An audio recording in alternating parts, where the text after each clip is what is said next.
Perché votare Antonella Corradini il 31 maggio 2015? Per due motivi. Il primo, perché Antonella è una professionista nell'ambito del diritto del lavoro.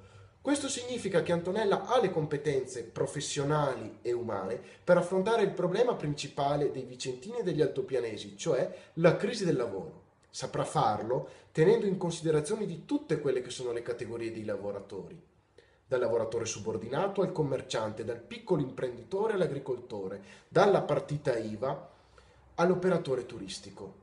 In secondo luogo, votare Antonella Corradin perché Antonella è un'amministratrice ventennale con una grandissima esperienza nell'altopiano dei 7 comuni, come presidente dell'Unione Montana e come sindaco di Lusiana, e sa qual è uno dei temi più cari alla nostra terra, che è quello della tutela del presidio sanitario ad Asiago. Si sa bene come una terra come la nostra, così particolare, senza ospedale, morirà. Antonella lo sa e saprà tutelare il nostro presidio ospedaliero e la tutela della salute di tutti gli altopianesi a Venezia per i prossimi 5 anni. Per questo motivo, in bocca al lupo Antonella, in bocca al lupo a tutti noi.